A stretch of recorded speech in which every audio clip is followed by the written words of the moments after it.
Just look at the electrical carnage. Or the extension cord, of course, but wires, wires, wires, few more wires.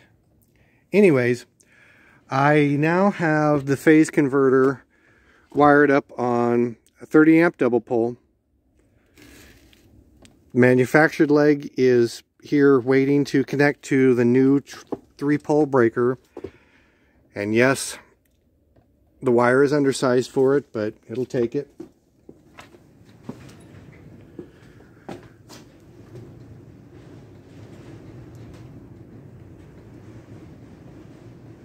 I've got the lower disconnected now electrically. So anyways, I am going to give it its first try on its semi-permanent power.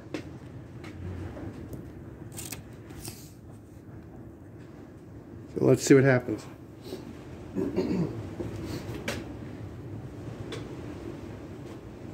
Make sure I got the breaker on.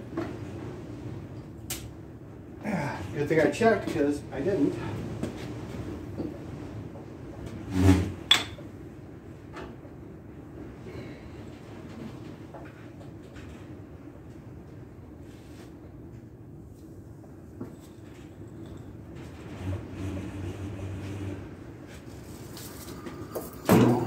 There we go. Now we're talking.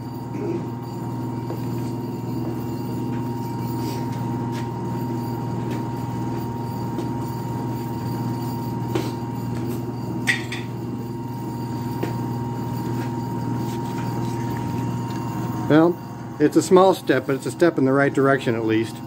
I've got just one Tapcon in this corner to keep the motor from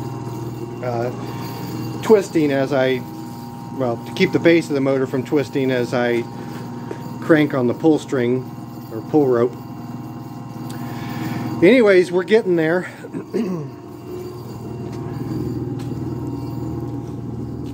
Hopefully in the next few days I'll get this temporary wire out and replaced with a permanent single phase 240 volt for the Hindi, the Logan, and the Cochran Bly. So,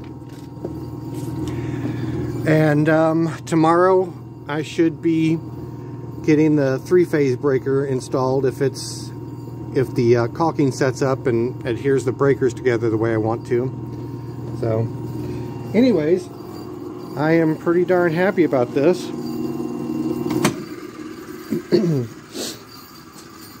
I will be very happy when I get the opportunity to actually install this motor on the planer and test it out with normal-ish wiring. So anyways, I'll catch up with you guys later.